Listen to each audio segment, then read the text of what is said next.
This is government shutdown talk. You guys may have heard about this before. These things happen, I feel like every year, but it must not be. But it's definitely happening right now. Inch closer to a government shutdown. This morning, you said you might do a lot of layoffs.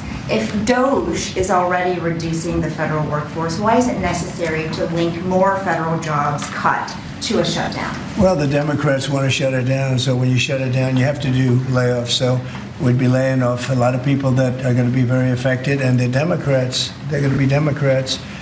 As you know, no country can afford to pay for illegal immigration, health care for everybody that comes into the country, and that's what they're insisting. The president covered a couple things in his response to that question that I'm not sure if you heard it, but it was about their demands as far as this government shutdown and why it's potentially good. And I guess his whole idea was it's the Democrats. I mean, you have to go straight to the first talking point. And I get it.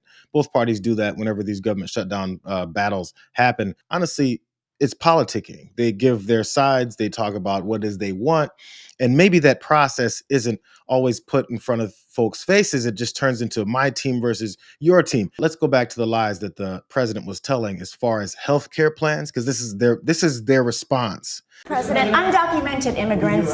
We actually do have time for that.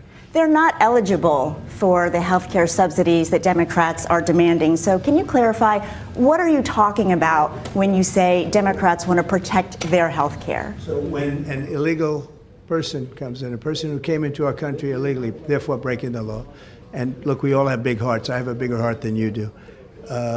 They're all breaking the law, and they're coming into our country. And we just, as a country, cannot afford to take care of millions of people who have broken the law coming in. We want them to come into our country, but we want them to come in legally. Now we have a strong border, very strong border, thanks to Christie and Tom Homan and the whole group. They've done an amazing job at the border. I mean, we had a border that was reckless. We had a border that was a disaster. They were coming in by the millions. I say 25 million people. You're saying less, but I say 25 million people came in illegally. And no system can take care of the health care of all of those people. So, did you hear an answer to that question? Because she was asked and pointed out to him and asked him his response to the fact that undocumented immigrants aren't using our healthcare system. They can. It's illegal. But as usual, Republicans' answer is always, of course it's illegal. That's why they're doing it and they're breaking the law. But there's absolutely no record of it. They just say things. It's part of their whole lie when it comes to them trying to push that bill that they passed. But did you see how he didn't answer that question? He went on to talk about how, these are just illegals that come in. Again, we understand who we're talking about, but what you're lying about is that they have access to healthcare. You're lumping in a bunch of folks who are undocumented migrants to this country with American citizens who you're trying to strip their coverage of or the ability to have this subsidized level of it. And then he went to fear mongering about the numbers. They're flooding. You see them swarming across the border. They're going to kill you. That's always the same go-to argument that scares enough MAGA people to release their hold on any logic and reality and go straight back to fear and jumping back under the covers and worrying about that boogeyman that's under the bed they've never seen. He knows it and he calls them stupid and they go along with it anyway. Mike Johnson does it a lot more, boringly. People, as you know, people who are here in the United States legally have never been eligible for the Obamacare subsidies, for Medicare, for Medicaid. So what exactly are you saying that they're trying to do when you talk about giving free health care to them? I'm so glad you asked. Okay, so when we passed the One Big Beautiful Bill, the Working Families Tax Cut, we had Medicaid reforms in the bill. You and I talked about it on the air. What we did was to eliminate fraud, waste, and abuse. There were a lot of people on the program who were enrolled in the program who were never eligible to be there. Medicaid is intended for eligible U.S. citizens, not illegal aliens, not also U.S. citizens who are able-bodied workers like young men. So we passed the law. The president signed it into law. Democrats voted against it, of course, and it's been wildly successful. The CBO, the Congressional Budget Office, which is the neutral arbiter of all these things, released a report a few weeks ago, earlier this month, and they said, you know what? The bill has had its intended purpose. Premiums are coming down, listen, because 2.3 million ineligible enrollees have been kicked off of Medicaid, which helps to save the program, prop it up. And $185 billion has been saved already in fraud, waste, and abuse. What you did was narrow the eligibility for certain people to get access to the ACA subsidies. What they want to do is undo the changes that Republicans made in that. But basically, wouldn't that only affect people who do have legal status, people people who are refugee seekers here in the United States, asylum seekers here? Those are two totally different issues. Now, they've created this as a new argument that they have as to why they should not keep the government open, but they're arguing a December policy debate for a September funding issue. The subsidies that you're talking about don't expire until the end of December. No. Those are the subsidies for just everyday Americans. That's one thing that obviously has been the main premise of their argument. But you're saying they want to give free health care to people who are in the United States illegally. That is exactly what the effect will be. But when I looked at it, there's a little nuance because they want to undo changes that y'all made, narrowing who is eligible to get that. Those are people who are refugee seekers, asylum seekers. They're not technically people who are here illegally, just cross the border. No, this is exactly what will happen. And Maxine Waters admitted, I think, accidentally today on the House steps, they want to give health care to everybody. But Maxine Waters is not in charge. She's not the one. She didn't write this proposal. She's one of the senior leaders in the House. That Democrats are and everybody should Google it and read their counter proposal yourself. But you see my point, right? You're making this argument that they want to just give health care to everyone who's here illegally. This is not for people who cross the border and don't have paperwork. These are people who have temporary protected status, right? No, absolutely. What will happen if that counter proposal was enacted is illegal aliens would be paid for. American taxpayers, hard-earned dollars, would be paying for benefits for illegal aliens again. We're not doing that. But it's against federal law for people who are here illegally to get Yes, health and that's care. why our reforms are so important to enforce all that. What the important thing to remember is what's happening I didn't see that in the tonight. Democratic proposal that people who are here illegally No, should get because health they care. don't have the level of specification that we had in our bill. It will unwind that. Mike Johnson lies throughout that entire 3 minutes that he talked to Caitlin Collins, the entire time. Everything that he says is based in a lie. So once he starts lying, he continues on. And then when she tells him, I looked into these things that you're lying about, his only answer is, well, that's not the case. I'm Mike Johnson. I said so. I'm a Christian. I'm Moses. God told me I'm supposed to be here. That's not really how, accountability works. That's not how facts work. That's not how any of this stuff works. But that's how this party operates. Here's more. There was a correspondent on MSNBC that talked about what this would actually do. The more of the stripping of people's access to healthcare, just how bad it would look for normal folks. Check this out. I'm hearing the concept of even premiums tripling. Yeah, so fewer people on health insurance means that health insurance companies raise prices for everyone who's buying through these marketplaces that were created under the ACA or Obamacare. Look at what this means for a representative family.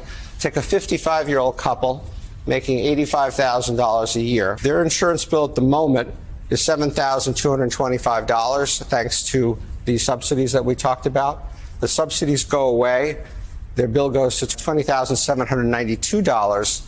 But then you have what I talked about a minute ago, that premiums just go up in general because fewer people are on insurance.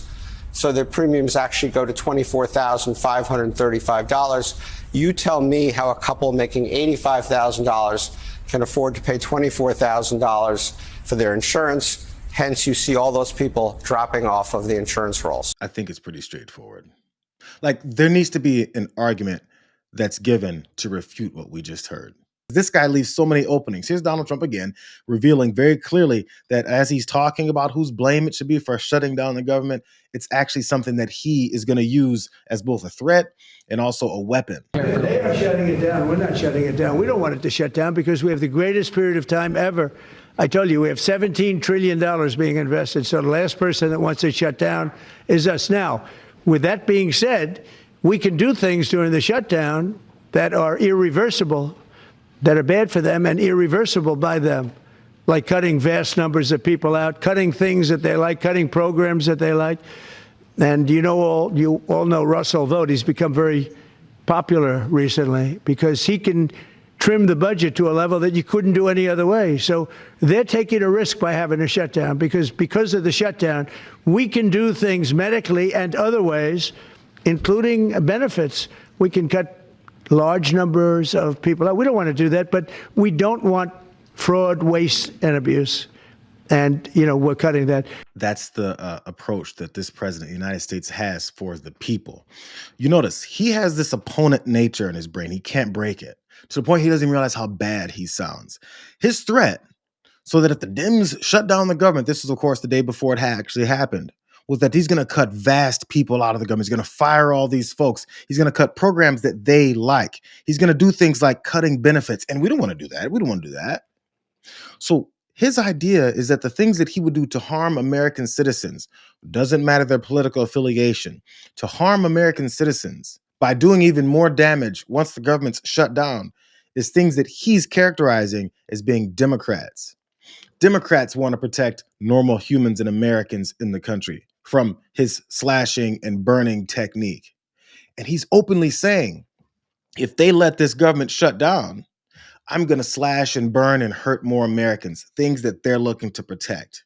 How is that not an admission that he's totally against the United States of American citizens? I don't see how else it's seen. Check out the irony in JD Vance trying to appeal to what it is that will be lost once the government was shut down. It's craziness, and people are going to suffer because of it. I mean, people who benefit from low-income food programs are going to suffer because of this. If you're flying today, I hope, of course, you arrive safely and on time, but you may not arrive on time because the TSA and the air traffic controllers are not getting paid today. Our military is not getting paid today. Starting today, JD Vance, the vice president of this MAGA party, he's the guy who just said he's worried about low-income food programs and air traffic controllers getting paid. This is the same administration who said fraud, waste, and abuse about 187,000 times when Elon Musk came in, and he was cutting things like, low-income food programs, cancer research, air traffic controllers. He hopes that you're going to make it on your flight just safely, as air traffic controllers aren't getting paid. They didn't have anything to say when Donald Trump was blaming these sudden crashes in midair over DC and over other parts of the country and a lack of air traffic control normalcy because they were cutting so many things. But now they want to pitch to you that they give a damn about low-income food programs and air traffic controllers. Because the overwhelming majority of the American public wants to keep the government open. I mean, it's not even close. Democrats and Republicans, independents across the country want the government funded because they want our military and our troops to be paid. They want TSA agents and Border Patrol to be paid. They want food assistance programs for women and children in impoverished communities to continue going out the door. All of that will come to an end if Democrats vote against this clean CR that Republicans are proposing. And might I just add, Chuck Schumer and Hakeem Jeffries are on the record multiple times in their past political lives stating that they too believe a government shutdown is bad. She wants to go with that same argument. Well, I mean, previous years before, Chuck Schumer and them talked about how horrible it is to shut down the government. That's right. Politics are always played. But what they don't want people to think is that every situation is different. So, I mean, let's act like every situation is the same. Let's go with it. There's this guy. He looks a lot like the president currently. And since she's talking about previous comments and statements made about shutting down the government, she should listen to him too. The interesting thing is in 25 years and 50 years and 100 years from now, when the government is, when they talk about the government shutdown, they're going to be talking about the president of the United States. Who was the president at that time? Mm-hmm. They're not going to be talking who the head of the House was, the head of the Senate, who's running things in Washington. They're going to be talking about during the Obama administration. Sure. It was a disaster. So guys like Boehner, who is in there working hard, and he's got one of the truly hard jobs of the world, they're not going to be really discussing him. They're going to be discussing one person. So I really think the pressure is on the president. It's always someone else's fault. That is until he's in the position where it's then that guy's fault. That was during the Obama years. If you couldn't tell how old that video was. Elizabeth Hasselbeck was still on the panel on Fox and Friends. So last little part here, and in case you needed to see any more of the hypocrisy, every argument that they put forward is either not based in any reality or it's so hypocritical that they probably shouldn't make it if they would assume anyone would take a glance back at anything they've ever said and the reasons that they said it.